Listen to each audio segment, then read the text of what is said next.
तो देखिए, एक मैं एग्जांपल लेके इसका मतलब समझाऊंगा आपको, इसको आप नोट कर लिए होंगे।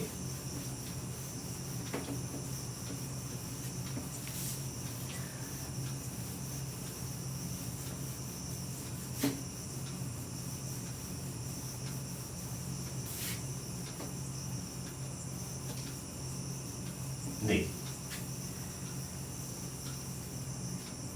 क्या कहा गया है, 3 एलिमेंट लिया गया, हम 3 एलिमेंट ए, बी और सी को कंसीडर करते हैं, जिसमें से एलिमेंट ए और एलिमेंट बी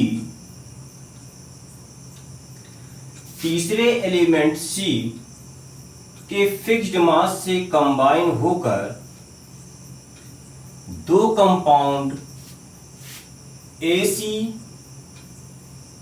और BC का फॉर्मेशन करते हैं।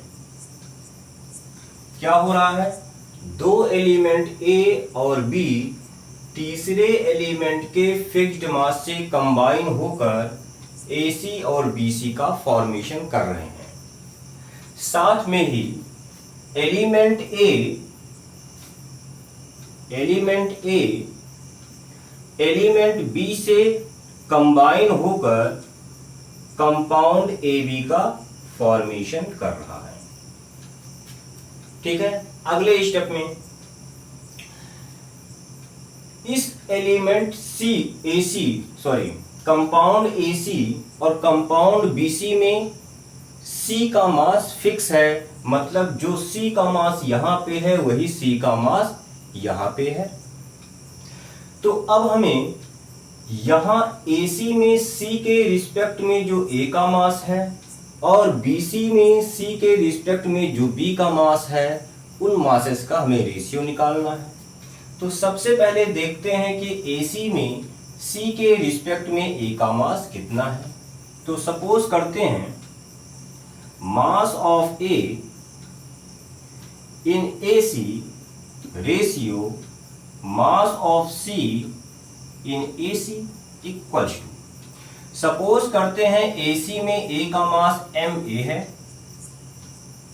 और C का मास MC है। ठीक ऐसे ही mass of B in BC ratio mass of C in BC equals to, suppose करते हैं कि B का मास MB है और C का मास चूंकि इसमें और इसमें फिक्स्ड है यानी कि सेम है, तो जो C का मास इसमें होगा MC वही यहां होगा MC।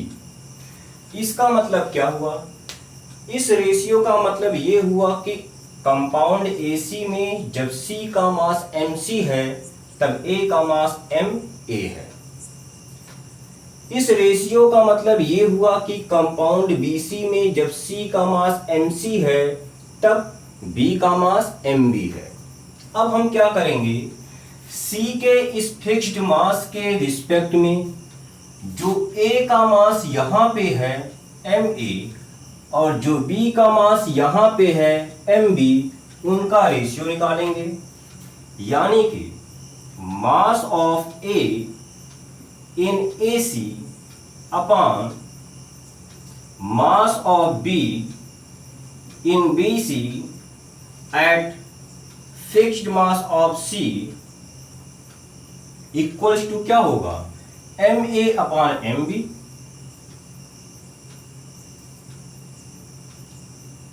अब देखिए, अब जो A और B आपस में कंबाइन होकर AB कंपाउंड का फॉर्मेशन कर रहा है, इस कंपाउंड में A और B के मास का हम रेशियो निकालेंगे। तो mass of A in AB upon mass of B in AB equals to, suppose करते हैं कि AB में A का मास MA नॉट है और B का मास MB नॉट है। तो लॉ ऑफ रेसिप्रोकल प्रोपोर्शन यही कहता है कि अगर इसकी वैल्यू इसके इक्वल है या फिर इसका सिंपल मल्टीपल है तो law of reciprocal proportion AC, BC और AB ये तीनों कंपाउंड फॉलो करेंगे। क्या कहा हमने कहा अगर ये जो रेशियो आया है MA/MB इसकी वैल्यू MA0/MB0 के या तो इक्वल हो या फिर इसका सिंपल मल्टीपल हो तो law of reciprocal proportion AC, BC और AB कंपाउंड फॉलो करेंगे। ठीक है, यही कंडीशन है। तो यहां लिख लीजिए हेंस, स्पेस नहीं है,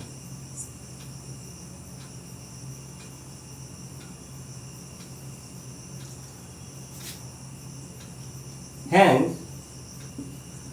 according to law of reciprocal proportion, if MA/MB is either equal or simple multiple, bracket में whole number multiple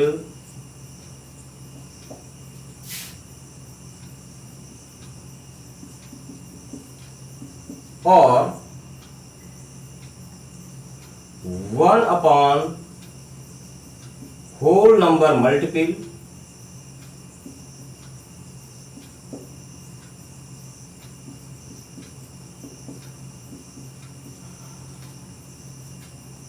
of MA0/MB0, then law of reciprocal proportion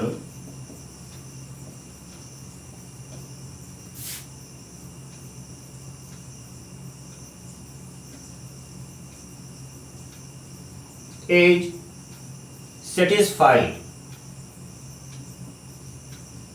ठीक है, मतलब हमने यही कहा कि अगर MA/MB MA0/MB0 के इक्वल हो या फिर इसका सिंपल मल्टीपल हो तो आपका law of reciprocal proportion satisfied होगा। अब यहां पे एक चीज ध्यान दीजिए, सिंपल मल्टीपल के साथ में हमने ब्रैकेट में लिखा है होल नंबर मल्टीपल या फिर 1/होल नंबर मल्टीपल, यानी कि इसका मतलब ये होता है सिंपल मल्टीपल का मतलब होता है या तो होल नंबर मल्टीपल हो या फिर 1/होल नंबर मल्टीपल हो। होल नंबर मल्टीपल का मतलब क्या होता है, इसका मतलब ये हो गया, यहां मैं लिख दे रहा हूं साइड में समझाने के लिए। होल नंबर मल्टीपल का ये मतलब हो गया कि अगर मानिए MA0/MB0 की वैल्यू 2 है तो MA/MB की वैल्यू क्या क्या हो सकती है, इसका होल नंबर मल्टीपल, यानी कि आपका 2 हो सकती है, 4 हो सकती है, 6 हो सकती है, 8 हो सकती है एंड सो ऑन। ये होता है होल नंबर मल्टीपल का मतलब। और 1/होल नंबर मल्टीपल का मतलब क्या हुआ, 1/होल नंबर मल्टीपल का मतलब ये हुआ कि MA/MB की वैल्यू अगर ये 2 है तो 1/2 इंटू 2 1 होगी, या मतलब इसको ऐसे कह लो 2/2 होगी या 2/3 होगी या 2/4 होगी एंड सो ऑन।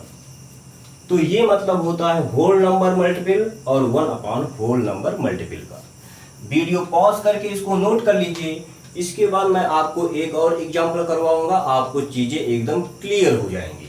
ठीक है, लेकिन फिर भी मैं आपसे रिक्वेस्ट करूंगा कि लॉ ऑफ रेसिप्रोकल प्रोपोर्शन में मैं जितना भी एग्जाम्पल करवाऊंगा आप सारे एग्जाम्पल देखिएगा, वीडियो लास्ट तक देखिएगा और वीडियो खत्म होने के बाद आप फील करोगे कि आपका लॉ ऑफ रेसिप्रोकल प्रोपोर्शन एकदम क्लियर हो चुका होगा, फिर आपको कोई डाउट नहीं रहेगा। तो इसको वीडियो पॉज करके नोट कर लीजिए।